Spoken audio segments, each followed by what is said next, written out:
नमस्कार साथियों, सभी को राम राम। मैं डीएस सैनी आप सभी का स्वागत करता हूं Hindi Gyandhara DS sir channel पर।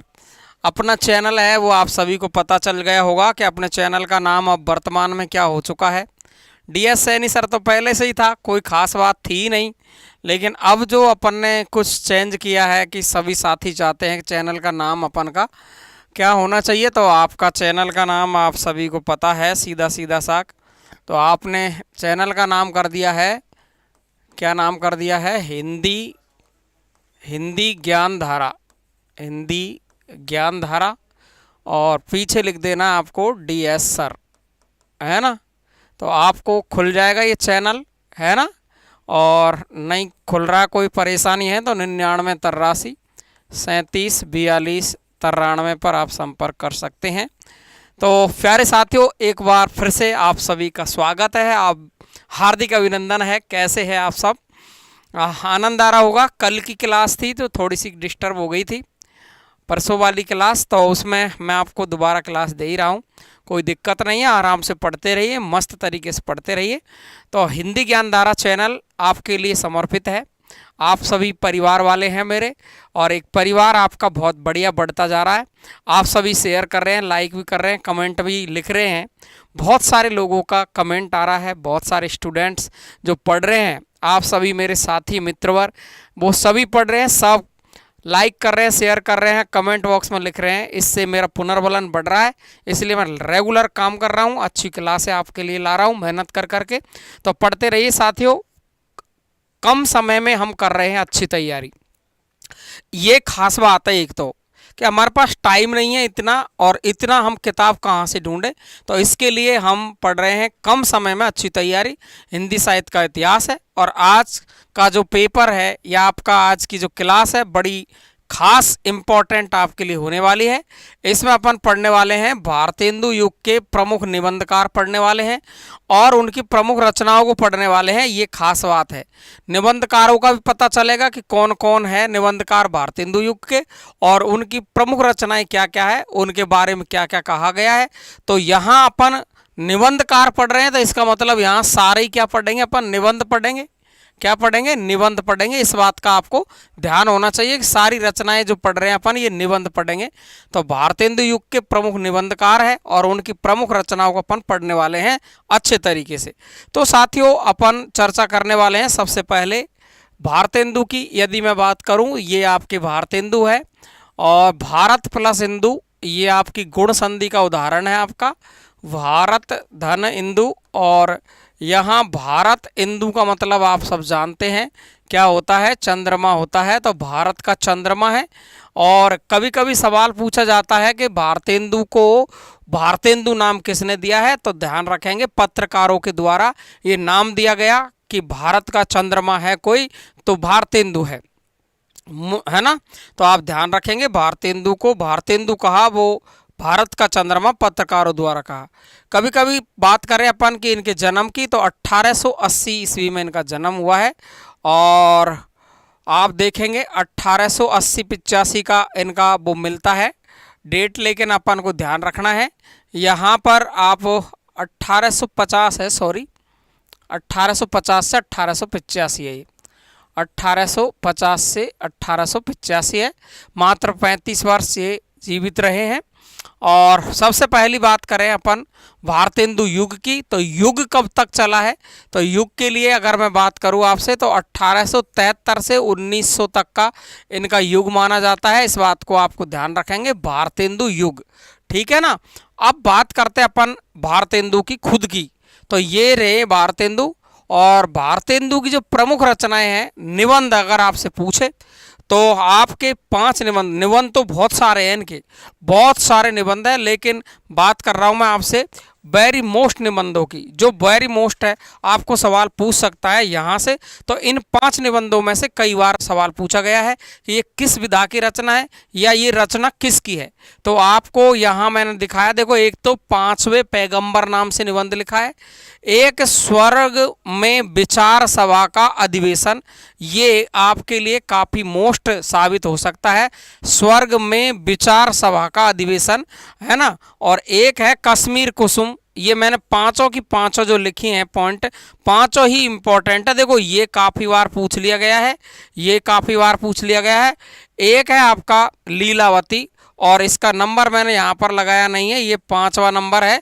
लेवी प्राण लेवी, लेवी प्राण लेवी, और ये आपका 6ठा नंबर है, गलत नंबर लग गया है तो आप ध्यान रखेंगे। अद्भुत अपूर्व स्वप्न, तो इस पर तो मैंने पहले से ही मोस्ट लगा दिया है। तो 3 रचना तो आपकी बिल्कुल काफी मोस्ट एकदम पेपर में छपने वाली है। और वो कौन कौन है? एक तो आपको ध्यान रखना है स्वर्ग में विचार सभा का अधिवेशन, और दूसरी कश्मीर कुसुम, और तीसरी अद्भुत अपूर्व स्वप्न। ये 3 रचना तो बिल्कुल जितना मैं कह सकता हूं उतनी ही मोस्ट है। तो आपको ये 5-6 रचनाएं जो मैं आपको बता रहा हूं ये भारतेंदु की याद रखनी है। 5वें पैगंबर, स्वर्ग में विचार सभा का अधिवेशन, कश्मीर कुसुम, लीलावती, लेवी प्राण लेवी, अद्भुत अपूर्व स्वप्न, ये प्रमुख निबंध माने जाते हैं किसके? भारतेंदु के। और ये जो कश्मीर कुसुम है इसके बारे में आप ध्यान रखेंगे, ये है एक निबंध संग्रह, ये इनका क्या है? एक निबंध संग्रह है, इस बात का भी आपको ध्यान रख लेना है। तो भारतेंदु ध्यान रखेंगे, भारतेंदु के प्रमुख जो निबंध है 5वें पैगंबर, स्वर्ग में विचार सभा का अधिवेशन, कश्मीर कुसुम, लीलावती, लेवी प्राण लेवी, अद्भुत अपूर्व स्वप्न। वेरी वेरी मोस्ट है अद्भुत अपूर्व स्वप्न और कश्मीर कुसुम और स्वर्ग में विचार सभा का अधिवेशन। क्लियर है? काफी बार रिपीट कर दिया है, अब गलती आपको नहीं करनी है। आगे की बात करूं मैं तो देखिए दूसरे जो निबंधकार है भारतेंदु युग के, वो दूसरे निबंधकार है बालकृष्ण भट्ट। और ये मैं कह रहा हूँ काफ़ी इम्पॉर्टेंट है, वेरी मोस्ट है, आपको ध्यान रखना है, गलती नहीं कर देनी है, अच्छे तरीके से ध्यान रखेंगे आप। मैं बता देता हूँ बालकृष्ण भट्ट के बारे में कितने सवाल आपको पूछे जाते हैं, वो आपको ध्यान रखेंगे। कौन कौन से सवाल आपको पूछे जा सकते हैं? तो देखिए एक सवाल तो पूछेगा क्या हिंदी का मॉन्टेन, ये देखो एक शब्द लिखा है मैंने, हिंदी का मॉन्टेन किसे कहा जाता है? हिंदी का मॉन्टेन किसे कहा जाता है? तो उसका उत्तर है बालकृष्ण भट्ट। दूसरा सवाल आपसे पूछेगा कि हिंदी का स्टील किसको कहते हैं? तो देखो अंग्रेजी शब्द तो देगा मॉन्टेन, और हिंदी का स्टील यदि आपसे कहेगा तो आपका उत्तर होगा कौन? बालकृष्ण भट्ट। तो हिंदी का मॉन्टेन भी बालकृष्ण भट्ट, हिंदी का स्टील भी बालकृष्ण भट्ट। सवाल पूछेगा कि हिंदी का मॉन्टेन या हिंदी का स्टील बालकृष्ण भट्ट को किसने कहा? तो आचार्य रामचंद्र शुक्ल ने कहा। किसने कहा? आचार्य रामचंद्र शुक्ल ने कहा। इंपॉर्टेंट है, मैं बार बार बोल रहा हूं, ध्यान रखना है। हिंदी का मॉन्टेन कौन है? बालकृष्ण भट्ट है। हिंदी का स्टील कौन है? बालकृष्ण भट्ट है। ये बालकृष्ण के बारे में ये कथन किसने कहा है? आचार्य रामचंद्र शुक्ल ने। क्लियर है? तो आपके काफ़ी सवाल यहाँ पर बन गए हैं। हिंदी का मॉन्टेन, हिंदी का स्टील कहा किसने? शुक्ल ने। बात आती इसकी इंपॉर्टेंट बात यह आती है कि इसकी पत्रिका कौन सी है? तो बालकृष्ण भट्ट की पत्रिका का नाम है हिंदी प्रदीप। कौन सी है? हिंदी प्रदीप नाम से इन्होंने एक पत्रिका निकाली है। कब निकाली है? सवाल हाथों हाथ पूछ लिया कि 1872 में हिंदी प्रदीप पत्रिका है। कब निकाली? 1872 में। और 33 वर्षों तक इसका संपादन किया है। कितने वर्षों तक? 33 वर्षों तक इसका संपादन किया है। कौन सी पत्रिका का? हिंदी प्रदीप पत्रिका का। 1872 में। प्रदीप पत्रिका कौन की है? बालकृष्ण भट्ट की है। अब देखो इस पर एक लेख मिलता है हिंदी प्रदीप पत्रिका पर। यह सवाल काफी बार पूछ लिया गया है कि जो हिंदी प्रदीप पत्रिका है इसके मुख्य पृष्ठ पर क्या लिखा गया है? तो इसके मुख्य पृष्ठ पर क्या लिखा है? देखो, शुभ सरस देश स्नेह पूरित प्रकट हवे आनंद भरे। ये जो लाइन है इसके बारे में कई तरीके से आपको सवाल पूछ सकता है। कई तरीके का मतलब क्या है? कई तरीके का मतलब यह है, आपको ये लाइन दे देगा कि शुभ सरस देश स्नेह पूरित प्रकट हवे आनंद भरे, यानी पूरा देश ही जो पूरित आनंद से भरा हुआ दिखाई देता है, वो कहां पर लिखा हुआ है? तो कहां पर लिखा हुआ है? हिंदी प्रदीप पत्रिका के मुख्य पृष्ठ पर। यह लिखा किसने है? बालकृष्ण भट्ट ने। किसने लिखा है? बालकृष्ण भट्ट ने लिखा है। शुभ सरस देश स्नेह पूरित प्रकट हवे आनंद भरे। ये कहाँ लिख रहा है? हिंदी प्रदीप पत्रिका के मुख्य पृष्ठ पर। सवाल पूछ सकता है कब आई पत्रिका? 1872। और संपादक कौन रहे हैं? बालकृष्ण भट्ट रहे हैं 1872, है ना? क्लियर है? कितने वर्षों तक संपादन किया है? 33 वर्षों तक। और फिर से लाइन याद कर लेना, शुभ सरस देश सने पूरित प्रकट हवे आनंद भरे, मुख्य पृष्ठ पर लिखा हुआ है। क्लियर है? आगे चलते हैं साथियों। बात करें अपन कि बालकृष्ण भट्ट ने किस प्रकार के निबंधों का लेखन किया है, तो आप ध्यान रखेंगे इन्होंने विचारात्मक निबंध भी लिखे हैं और भावात्मक निबंध भी लिखे हैं। यानी इन्होंने दोनों प्रकार के निबंध लिखे हैं, विचारात्मक और भावात्मक निबंध। अब जो भावात्मक निबंध है वो तो कौन सा है इनका, ये सवाल काफी बार पूछा गया है कि बालकृष्ण भट्ट का भावात्मक निबंध कौन सा है। तो बता देता हूं मैं आपको, यहां लिखा हुआ है चंद्रोदय नाम है इसका। क्या नाम है? चंद्रोदय। ये तो है इसका भावात्मक निबंध। कौन सा? चंद्रोदय। और मुग्ध माधुरी, ये देखो ये नाम लिख रहा मुग्ध माधुरी। मुग्ध माधुरी नाम से इन्होंने एक निबंध लिखा और ये इनका है विचारात्मक निबंध। क्लियर है? मुग्ध माधुरी विचारात्मक है और भावात्मक की बात करूं तो कौन है? चंद्रोदय। क्लियर है दोनों बात। तो हिंदी का मॉन्टेन कौन है? बालकृष्ण भट्ट है। हिंदी का स्टील कौन है? बालकृष्ण भट्ट है। किसने कहा है? आचार्य रामचंद्र शुक्ल ने। पत्रिका कौन सी है? हिंदी प्रदीप। कब आई है? 1872। कितने वर्षों तक संपादन किया है? 33 वर्षों तक। इसके मुख्य पृष्ठ पर लिखा हुआ है, वो आपको ध्यान रखना है क्या लिखा हुआ है, इतना सा तो याद करो। सवाल पूछ सकता है कि इन्होंने लगभग कितने निबंध लिखे थे, तो ये देखिए लगभग कितने निबंध लिखे इन्होंने, 1000 निबंध लिख दिए थे। कितने निबंध लिख दिए थे? 1000 निबंध लिख दिए थे। अब इनके बात करें कि प्रमुख निबंध कौन कौन से हैं जिनके बारे में आपको सवाल पूछ सकता है, तो देखो एक तो है साहित्य सुमन। साहित्य सुमन कश्मीर कुसुम भारतेंदु का है, लेकिन ध्यान रखेंगे कहीं उसके चक्कर में पड़ जाए। साहित्य सुमन ये आपका किसका है? बालकृष्ण भट्ट का। और बिल्कुल अगर मैं कहूँ ना आपसे कि जहर जहर वेरी मोस्ट है देसी भाषा में, जहर वेरी मोस्ट, तो वो है बाल विवाह। बाल विवाह किसका निबंध है? तो बालकृष्ण भट्ट का। वैसे ही बालकृष्ण वैसे ही बाल विवाह करवा दो, ठीक है। और ये देखो साहित्य सुमन बाल विवाह कर लोगे याद? ओके, अगला देखते हैं। इसके अलावा इसके निबंध कौन कौन से हैं, तो देखो ढोल के भीतर पोल है। बाल विवाह साहित्य सुमन के अलावा देखेंगे ढोल के भीतर पोल है, हिंदुस्तान के रईस, महिला स्वातंत्र, राजा और प्रजा और कृषकों की दुरावस्था।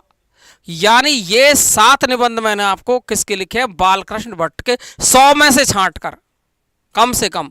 तो आपको कौन कौन से ध्यान रखने हैं?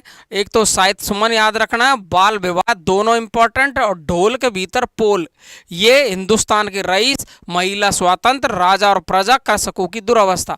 ये आपको 7 तो याद रखने हैं, सवाल इनमें से आएगा। ये आपका पूरा हो गया कौन? बालकृष्ण भट्ट।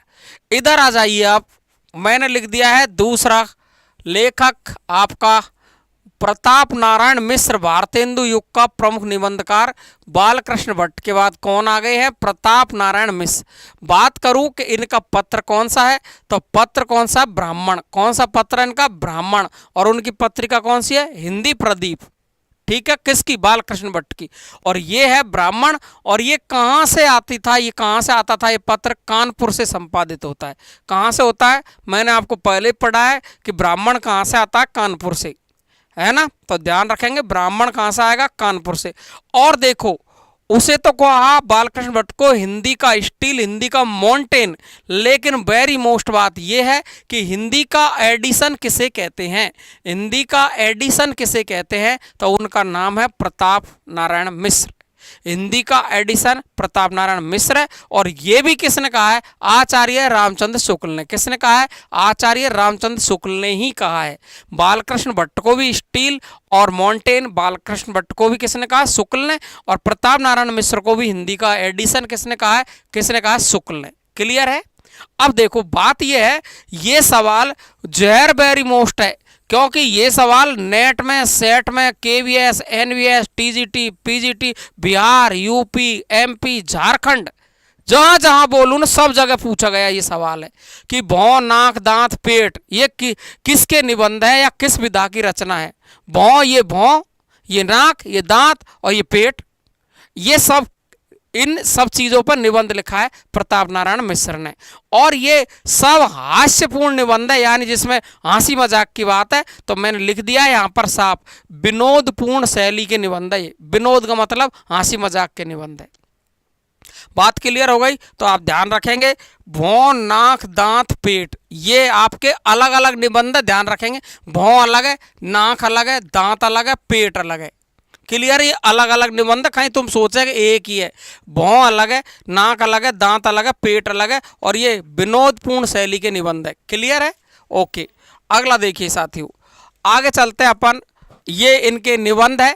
एक परीक्षा है प्रताप नारायण मिश्र का, पैसे प्रताप है, पैसे परीक्षा है, भौ, नाक, दांत, पेट के अलावा, और एक निबंध नवनीत है, और समंदर की मौत। ये देखो, ये काफी मोस्ट है। समंदर की मौत प्रताप नारायण मिश्र का प्रमुख निबंध है। और एक आपका ये मोस्ट है, सोने का डंडा। सोने का डंडा, इस पर भी निबंध लिखा है, सोने का डंडा। परीक्षा, निबंध नवनीत, समंदर और सोने का डंडा, भौ, नाक, दांत, पेट, ये निबंध आपको याद रखने। किसके बारे में बताओ? बताओ बताओ, प्रताप नारायण मिश्र। अरे कमेंट बॉक्स में लिख दो मेरे यारो। मैं तो कहता भी हूं बार बार आपसे, है ना? क्या कहता हूं? इतनी प्यारी सोच तुम्हारी ना होती तो मुलाकात तुमसे हमारी ना होती, तरसते रहते आप जैसी दोस्ती के लिए यदि चाहत तुम्हारी ना होती। आप चाह रहे हो तभी तो क्लास मिल रही है। है ना? इन निगाहों का क्या कसूर है जो दिल लगी तुमसे हो गई, आप सब होई इतने प्यारे, बेपनाह मोहब्बत तुमसे हो गई। है ना? तो आपसे मोहब्बत हो गई इसलिए पढ़ाने को मन कर रहा है ना? तो देखिए, एडिसन प्रताप नारायण मिश्र है, स्टील और माउंटेन बालकृष्ण भट्ट है, कहा किसने? शुक्ल ने कहा है। और निबंध ध्यान रखने हैं, बालकृष्ण भट्ट ने हजारों निबंध लिखे हैं, और प्रताप नारायण मिश्र के प्रमुख निबंधों में भौ, नाक, दांत है, परीक्षा है, निबंध नवनीत है, समंदर की मौत और सोने का डंडा। क्लियर है? अगला देखेंगे अपन, प्रमुख निबंधकार जो नाम आता है भारतेंदु युग में, ये है आपके बद्री नारायण चौधरी प्रेमघन। बद्री नारायण चौधरी प्रेमघन। और भाई साहब, इनके बारे में काफ़ी बार सवाल बहुत अच्छे अच्छे बनते हैं, और कहते हैं कि ये भारतेंदु के परम मित्र थे। कौन? बद्री नारायण चौधरी प्रेमघन। तो भारतेंदु के मित्र कौन है? बद्री नारायण चौधरी प्रेमघन। नारायण तो लिखा ही नहीं मैंने, है ना? बद्री नारायण चौधरी प्रेमघन। क्लियर है? और देखिए, खास बात, ये सवाल आपका काफी बार, जहर मोस्ट लगा लो इसको, ये काफी बार पूछा गया है कि अब्र नाम से कौन से लेखक या कवि लिखते थे? तो अब्र नाम से लिखते थे कौन? बद्री नारायण चौधरी प्रेमघन। अब्र नाम से कौन लिखते थे? बद्री नारायण चौधरी प्रेमघन। क्लियर है? बात करेंगे अपन बद्री नारायण चौधरी प्रेमघन की पत्र पत्रिका का। तो ये है पत्रिका इनकी, आनंद कादम्बनी। आनंद कादम्बनी कौन सी पत्रिका है? आनंद कादम्बनी। 1881 में, 1881 में, ध्यान रखेंगे कब है? 1881। और इधर देखो आप, इधर देखो, ब्राह्मण कानपुर, और मैंने यहाँ पर आपको एक पत्रिका लिखी है, देखो ये हिंदी प्रदीप 1872 है, और यहाँ की बात करें अपन 1881 है। ध्यान रखेंगे, आनंद कादम्बनी की डेट क्या है? 1881 है। आपसे सवाल पूछेगा किस प्रकार की पत्रिका है? तो ये है मासिक पत्रिका है। और कहाँ से आती है? ब्राह्मण कहाँ से आता है? कानपुर से। और ये कहाँ से आती है? आनंद कादम्बनी तो मिर्जापुर से। इनकी दो पत्रिका है, एक नागरी नीरद पत्र भी है, नागरी नीरद। और ध्यान रखेंगे, नागरी नीरद में महिलाओं से संबंधित वर्णन किया है, सवाल पूछ सकता है। तो आनंद कादम्बनी 1881 मासिक है, मिर्जापुर से आती है। और नागरी नीरद 1893, 1893। और ये कैसी है? साप्ताहिक। तो मासिक कौन सी है?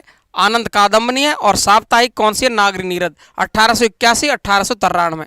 ध्यान रखेंगे, बहुत अच्छी बात है। अब्र नाम से कौन लिखते हैं? प्रेमघन, है ना? भारतेंदु के मित्र कौन है? प्रेमघन। आनंद कादम्बनी किसकी पत्रिका? बद्री नारायण चौधरी प्रेमघन की। कब आई थी? 1881, है ना? किस प्रकार की पत्रिका? मासिक। कहाँ से आती है? मिर्जापुर से। दूसरा पत्र कौन सा? नागरी नीरद। महिलाओं से संबंधित कौन सा है? नागरी नीरद। कब आया? 1893। किस प्रकार का पत्र है? साप्ताहिक पत्र। और कहाँ से आता है? ये भी मिर्जापुर। कहाँ से आता है? मिर्जापुर। क्लियर है? अब गलती कर दी तो तुम्हारी जिम्मेदारी है, मैंने तो कोई कमी छोड़ी नहीं है। आते हैं बाल मुकुंद गुप्त पर। ये सवाल भी काफी आता है। बाल मुकुंद गुप्त किसकी बात करेंगे अपन? बाल मुकुंद गुप्त की बात करने वाला हूं। बाल मुकुंद गुप्त है और इनके पत्र है, इसके नाम है बंगवासी, और भारत मित्र का संपादन इन्होंने किया है। एक तो बंगवासी, एक कौन है, भारत मित्र, है ना। इसका संपादन किसने किया है, बाल मुकुंद गुप्त ने किया है। और very most, very very most कि शिव शंभु उपनाम से कौन लिखते थे, तो उनका नाम है बाल मुकुंद गुप्त। शिव शंभु उपनाम, शिव शंभु के चिट्ठे बहुत ज्यादा फेमस है, शिव शंभु के चिट्ठे। तो शिव शंभु उपनाम से लिखते थे कौन, बाल मुकुंद गुप्त। और शिव शंभु के चिट्ठे है ना, ये सवाल आपका पूछा जाता है, शिव शंभु के चिट्ठे कौन ने लिखी है, तो बाल मुकुंद गुप्त ने। और 1904-5 में ये भारत मित्र जो पत्र है इनका, भारत मित्र पत्र, उसमें छपा था शिव शंभु के चिट्ठे। तो देखिए शिव शंभु के जो चिट्ठे हैं इसमें करजन की, लॉर्ड करजन थे, उनकी काली करतूतों का वर्णन किया गया है। सवाल पूछा जा सकता है कि लॉर्ड करजन की काली करतूतों का वर्णन यानी किस में किया गया, किस रचना में, शिव शंभु के चिट्ठे में। किसकी रचना है ये, बाल मुकुंद गुप्त की। चिट्ठे और खत भी इनका एक निबंध संग्रह मिलता है, चिट्ठे और खत। ये हुआ आपका कौन, बाल मुकुंद गुप्त। बताओ आनंद आया कि नहीं आया? आया तो शेयर करो, लाइक करो और सब्सक्राइब करो। कहोगे सर आप डेली बोलते हो, क्या हो आप भी, पता नहीं सर, पता नहीं सर क्या हो आप भी, डेली बोलते हो, हम तो करते हैं, कमेंट भी लिखते हैं। बहुत सारे मेरे प्यारे साथी हैं जो कमेंट बॉक्स में कमेंट लिखते हैं, मुझे उत्साहित करते हैं, कहते हैं कि सर बहुत अच्छा लग रहा है, बहुत अच्छा समझ में आ रहा है, बहुत आनंद आ रहा है ना। कुछ लोग बहुत सारे हैं, जैसे व्यूज़ तो आ रहे हैं, 2-2, 3-3 हज़ार लोग देख रहे हैं, लेकिन लिख 50-60-100 रहे। ऐसा क्यों बेईमान कर रहे हो यार मुझसे? मैं तो बेईमान कर ही नहीं रहा ना तुमसे, कुछ चीज़ छुपा ही नहीं रहा ना, सब कुछ लिख रहा हूँ, दे रहा हूँ, मेहनत कर रहा हूँ। तो करो ना लाइक, कमेंट में भी लिखो, ताकि मुझे भी लगे कि मेरे सब साथी मुझे चाहते हैं और बहुत जल्दी लाइव देखना चाहते हैं प्रश्न लेकर के। बस आधे पे पहुंच गए अपन, मैंने 10,000 का वादा किया था आपसे, तो 5,000 पर सब्सक्राइबर अपन के पहुंच गए और आप पहुंचने वाले अपन 10,000 पर बहुत जल्दी, अगर आप सभी का सहयोग रहे तो। वैसे तो नहीं पहुंच सकता। आप सभी एक लोग भी 10-10, 15-15 को शेयर कर दे, सभी साथियों को बता दे, इससे कुछ नहीं होता। आप सोचोगे कि यार अच्छा पढ़ा रहे, ये दूसरा बन जाएगा, ऐसा कुछ नहीं होता। अपनी अपनी बुद्धि, अपना अपना भाग्य, अपना अपना समय और सहयोग जिसका हम करते हैं, ईश्वर सहयोग करता है, उसका पेपर बैठा देता है, ऑटोमेटिक ही दिमाग में आ जाता है ये उत्तर सर ने पढ़ा है ना। तो मैं अगर ऐसे सोचूं मुझे तो कुछ नहीं मिल रहा है, तो मैं क्यों पढ़ाऊँ, डेली फ्री में क्यों पढ़ाऊँ, कभी सभी तो पढ़ा दूँ। लेकिन मैं तो सोच ही रहा हूँ ना कि मेरे मित्रों को तो मुझे तो इतना सा लिख देना ये कि सर मैं तो आपकी वजह से सेलेक्ट हो गया, मज़ा आ गया सर, और मेरी ज़िंदगी खुशहाल बन गई आपकी वजह से। 5% भी सही हो गए, 10 भी हो गए, 20 भी हो गए। वैसे तो मैं कह रहा हूँ कि आपके सारे सही होंगे, ये मैं पढ़ा रहा हूँ उसका मुझे विश्वास है, क्योंकि मैं 10 साल से पढ़ा रहा हूँ, आपको वैसे ही छोटा सा लग रहा हूँ है ना। 10 साल से काफ़ी अनुभव मैंने लिया है, नेट सेट कॉलेज लेक्चरर सबका अनुभव और पढ़ाया मैंने, आपको कोई टेंशन लेने की जरूरत नहीं। तो शिव शंभु के चिट्ठे ये 1904-5 में किस पत्र में छपे थे, भारत मित्र में। करोगे ना लाइक शेयर, वादा करो मुझसे। चलो चिट्ठे और खत, ये इनका निबंध संग्रह, ये आपका कौन है, बाल मुकुंद गुप्त। क्लियर, आगे चलते हैं साथियों।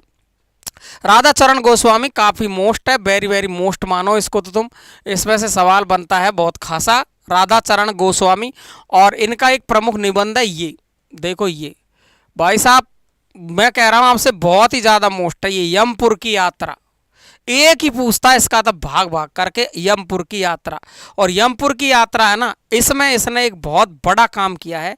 जो बहुत बड़ा काम क्या है, देखो इस निबंध में, कौन से निबंध में, यमपुर की यात्रा में प्रेमचंद ने एक उपन्यास लिखा है गोदान, आपको पता हो तो, है ना, गबन गोदान, 1936 में गोदान लिखा है। तो देखिए ध्यान से, इस निबंध में प्रेमचंद के गोदान पर एक व्यंग कर दिया इन्होंने। गोदान में मुंशी प्रेमचंद ने कहा है कि गाय की पूंछ पकड़ लो तो हमारे जीवन नैया पार लग जाएगी, ऐसे कहा है। तो वो यूँ कह रहे हैं ये राधा चरण गोस्वामी कि भाई गाय की पूंछ से ही पार लगेगी कि बैल की पूंछ भी पकड़ सकते हैं, एक व्यंग किया है। और कुत्ते ने क्या बुरा किया है, कुत्ते की पूंछ भी पकड़ लो। गोदान में उन्होंने गाय को महत्व दिया है, लेकिन व्यंग करने वाले करेंगे तो इन्होंने इन पर व्यंग किया। क्या किया है कि यदि गौ की पूंछ पकड़कर पार उतर जाते तो बैल की पूंछ से नहीं उतर सकते क्या, ये कहा है राधाचरण गोस्वामी ने। किस निबंध में कहा है, यमपुर की यात्रा। सवाल पूछेगा कि गोदान पर व्यंग करने वाले निबंधकार कौन से हैं, राधाचरण गोस्वामी। गोदान पर या प्रेमचंद के उपन्यास गोदान पर व्यंग करने वाले निबंधकार कौन है, तो राधाचरण गोस्वामी। और उन्होंने कहा है कि गौ की पूंछ पकड़कर पार उतर जाते तो बैल की पूंछ से नहीं उतर सकते हैं। तो कुत्ते ने क्या चोरी की है, कुत्ते की से भी उतर सकते हैं। तो ये जो कोटेशन आपका जो कथन है ये ध्यान रखना है। और ये कथन किसका है, राधाचरण गोस्वामी का है। किस पर व्यंग किया है, किस पर व्यंग किया है, गोदान पर व्यंग किया है, है ना। किस पर किया है, गोदान पर व्यंग किया है। और लिखा किसने, राधाचरण गोस्वामी ने। क्लियर है। अगला देखिए, लास्ट आपका आपको मैं बताता हूं, जितनी सफलता भारतेंदु युग के निबंधकारों को निबंध में मिली है उतनी नाटक और कविता में नहीं मिली। जितनी सफलता भारतेंदु युग के निबंधकारों को निबंध में मिली है उतनी नाटक व कविता में नहीं मिली है। ये किसने कहा है, तो आप ध्यान रखेंगे, रामविलास शर्मा। किसने कहा है, रामविलास शर्मा। रामविलास शर्मा ने कहा है ये। और ये आपको याद रखना ही है कोटेशन, जितनी सफलता भारतेंदु युग के निबंधकारों को निबंध लिखने में मिली उतनी उनको नाटक और कविता लिखने में नहीं मिली है। ये किसने कहा है, रामविलास शर्मा ने। तो मैं आपको बार बार लिखता आया हूँ, कोई भी समस्या के लिए आप 374293 पर संपर्क कर सकते हैं, व्हाट्सअप कर सकते हैं। क्योंकि भाई क्लासों में रहता हूं मैं ज़्यादातर, तो मुझे दिन में वक्त मिलता नहीं है, शाम सुबह ही मैं आपसे बात कर सकता हूं, है ना। व्हाट्सअप पे आपने कुछ लिख दिया तो उसका जवाब मैं रात को दे पाता हूं, क्योंकि दिन में ऑफलाइन क्लासें बहुत ज़्यादा रहती है जयपुर में। तो आपके लिए ये मेहनत मैं आपको कर रहा हूँ, बहुत मुश्किल से टाइम निकाल के कर रहा हूँ। इसलिए आपका काम सब्सक्राइब शेयर लाइक करना आपका है, आप करते रहिए। तो आपको पढ़ते रहना है साथियों। एक बार 2 मिनट में मैं रिपीट करूँगा और फिर मैं आपको पूरी क्लास को छोड़ दूँगा। तो आप देखिए, रिपीट में आप चलेंगे, कहाँ से चलेंगे अपन, भारतेंदु से चले। भारत प्लस इंदु, गुण संधि है, भारत का चंद्रमा, पत्रकारों ने कहा 1850 से 1885। इनका क्या है, जन्म मृत्यु है भारतेंदु की। भारतेंदु युग कब से कब तक रहा है, 1873 से 1900 रहा है। और भारतेंदु के अगर निबंधों की बात करूं तो 5वें पैगंबर, स्वर्ग में विचार सभा अधिवेशन, कश्मीर कुसुम, लीलावती, लेवी प्राण लेवी, अद्भुत अपूर्व स्वप्न। इसके बाद बालकृष्ण भट्ट, हिंदी का माउंटेन, हिंदी का स्टील, किसने कहा, शुक्ल ने कहा। हिंदी प्रदीप पत्रिका 1872, मुख्य पृष्ठ पर शुभ सरस देश सने, पूरित प्रकट हवे आनंद, ये लिखा हुआ है ना। विचारात्मक निबंध और भावात्मक निबंध लिखे हैं बालकृष्ण भट्ट ने। चंद्रोदय भावात्मक है, मुग्ध माधुरी विचारात्मक है। लगभग 1000 निबंध लिखे। साहित्य सुमन, बाल विवाह, और इसके अलावा ढोल के भीतर पोल, हिंदुस्तान के रईस, महिला स्वतंत्र, राजा और प्रजा। प्रताप नारायण मिश्र, ब्राह्मण, कानपुर से आता है। एडिशन कहा है इसको, प्रताप नारायण मिश्र को शुक्ल ने। और भौं, नाक, दांत, पेट, इनके विनोदपूर्ण हास्यपूर्ण निबंध है। इसके अलावा परीक्षा, निबंध नवनीत और समंदर की मौत और सोने का डंडा बालकृष्ण भट्ट के प्रमुख निबंध है, ध्यान रखेंगे।